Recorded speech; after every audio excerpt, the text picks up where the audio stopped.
When someone from Kotaku or something like that starts to whine, it just makes everything just better. Kotaku is just, it's like Polygon and all those other gaming outlets, news outlets. They're not really focused much on the gaming part anymore. Just their own personal opinions. Like, it's my headcanon that Peach is gay. Peach is a gay icon. Samus is a trans icon. Link is a gay icon. That kind of bullcrap. So we have this dude right here who works for Kotaku, senior reporter at Kotaku. And Kotaku used to be respected. Well, if you remember back in the day, it was respected. Now it's just a joke. But it's preview day for. Actually, I should do this in a different voice. It's preview day for Zelda Tears of the Kingdom, and a huge game I would love for Kotaku to be able to inform its millions of readers of.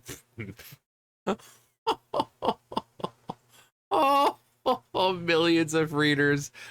Oh, that's the best joke I've heard ever. Millions. Are you sure about that? Inform its millions of readers about firsthand. Unfortunately, Nintendo has it blacklisted from advanced coverage. A move I would argue is unprofessional and coercive.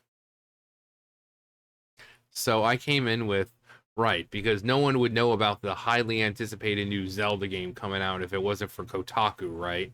This isn't some small indie game from a small an indie company. This is a Zelda game made by Nintendo. Fans aren't stupid, and they'll find info about it even without you. We have this one saying this is what happens when you choose politics over gaming. Gaming no longer chooses you for anything. Um, they were the one that was trying to push the "here's why Link is gay" narrative, playing even a single Legend of Zelda game would have shown them otherwise. But no, the agenda is more important than actual facts. Yeah. And instead of asking people like Miyamoto intelligent questions, asking why Link has to be the hero of his own game instead of Zelda. Wrong. Nintendo is giving you exactly what you deserve from them, considering your publications conduct towards them in the past. Kotaku's garbage, and Nintendo doesn't need help selling a Legend of Zelda game. They sell it themselves. Elite class equate having to play everyone else's play it everyone by everyone else's rules as being coerced. Cry harder. Kotaku's still a thing? Where was it? Super Smash Brothers Ultimate's Persona Super Smash Brothers Ultimate's Persona 5 DLC included a disability slur. Still, this is ridiculous. Metroid Dread is already running great on Switch emulators, which, gee, I don't know. Maybe when you're trying to promote games and talk about Nintendo, maybe you shouldn't be saying, "Hey guys, uh, emulators are working great now." So, because while yes, it is completely legal to play on an emulator because you can uh dump the game onto your computer yourself and play it that way, most people don't do that. And for Nintendo, that's a big no-no. So maybe shouldn't be emulator, promoting it in a written article saying, "Hey guys, Switch emulators are working great." Um, I can't imagine at all why Nintendo would blacklist Kotaku. No, no clue whatsoever. It's not like they linked directly to multiple emulators to download the game and told them to emulate old games instead of buying them. The dildo of consequences rarely arrives lubed. Yeah, YouTubers with 10K followers make better reviews than y'all on a consistent basis. Yeah.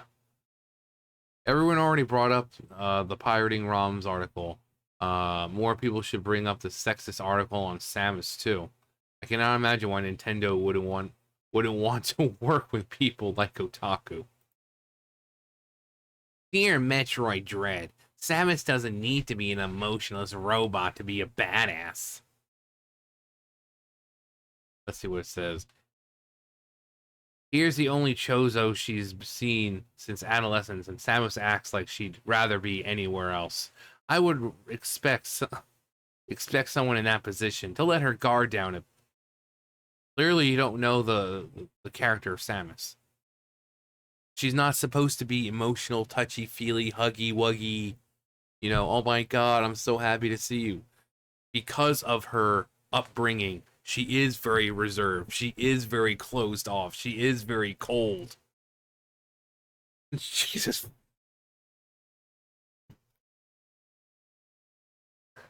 I would expect someone in a position to let her guard down a bit and ask a few questions. Maybe even crack a smile. That sounds misogynistic and sexist. Telling a woman to crack a smile? That is harassment, Kotaku. That is harassment. But no, Samus Aran is Samus Aran. Cold, emotionless, unfazed. I'll admit, it was pretty cool to hear Samus speak to the Quiet Robe in the Chozo language, another Metroid franchise first, but her lack of warmth for someone who is essentially extended family was completely baffling. Again, if they've ever played Metroid, Samus is not touchy-feely. She's a freaking bounty hunter. And if you know about her upbringing and Nintendo blacklisted Kotaku, the best news I've heard all day. I mean, oh yeah, I love this picture. So this was like at one of those conventions. Kotaku's journalistic integrity not found at the good old 404. Kotaku on launch day. Tears of the Kingdom already runs great on emulators. Yeah, that's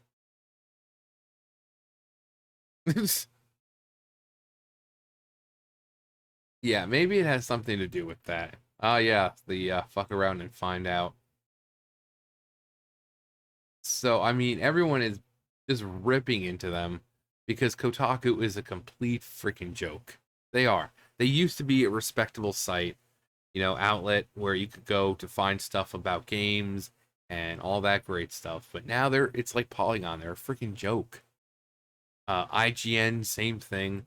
I mean, people still bring up their review of Pokemon Omega Ruby and Alpha Sapphire. It's too much water.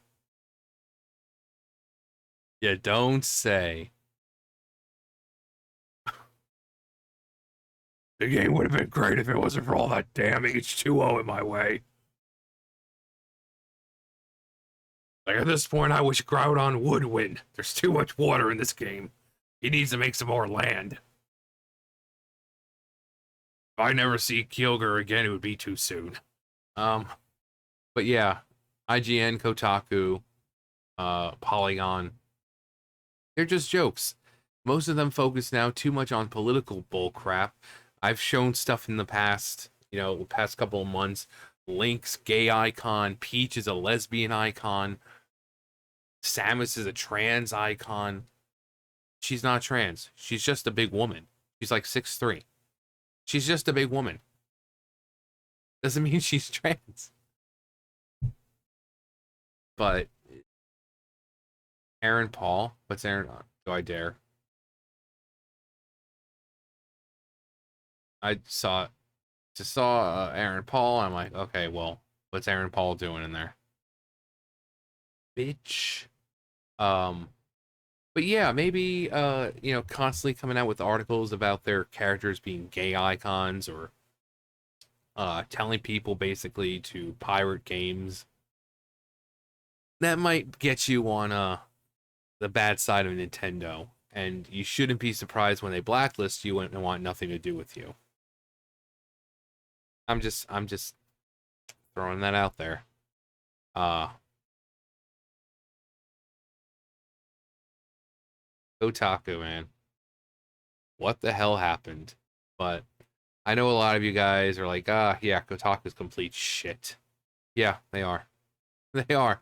And the fact that they're still in business, it's completely astounding. You know, they need to, what is like BuzzFeed, they went out of, they're pretty much gone. We're waiting for Vice to do the same thing. You know, the game outlets like Kotaku, Polygon, they just need to disappear. They just need to disappear now. Because they're not helping the gaming community at all. They're just forcing their own ideologies and agendas into the articles. But then again, it gives us content because then I get to talk about it. But the fact that this guy thinks that Kotaku needs to be there to tell people about one of the most highly anticipated Zelda games is ridiculous. Again, it's like I said in my comment, this Nintendo, it's not some small company, it's not some startup company, it's not an indie company with an indie game that they're trying to get out. This is a Legend of Zelda game. And fans of The Legend of Zelda are going to know about it. If they want information about it, they're going to find it.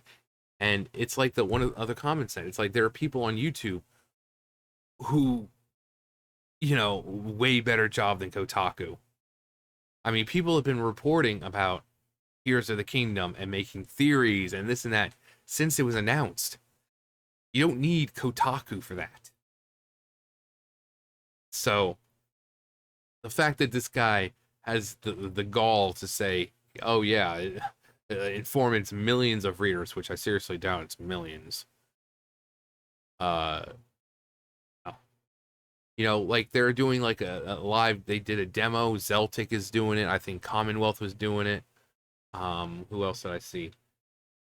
They basically let a bunch of these people have play the demo for it, and they're making videos about it. So you don't need Kotaku. Like I said, Zeltic, great channel. Um, Great videos, great. He does a lot of theories and stuff like that. Hyrule, not Hyrule Gamer. There was a few other people that I watched who had had a chance to play a demo of it. What do you need a Kotaku for? So yeah, just these people thinking that they're this elitist group and these these beggars, these peons, they would be nothing without us and our information and our articles. Where would they be? They wouldn't even know this Zelda game was coming out. They would know nothing about it because it's not like they've had trailers to watch or Eiji Aonuma talking about it or YouTubers who got to play the demo. No, they would know nothing if it wasn't for us, Kotaku. Anyway, that's gonna do it for me. You guys know the drill. I'll see you guys later. Bye, guys.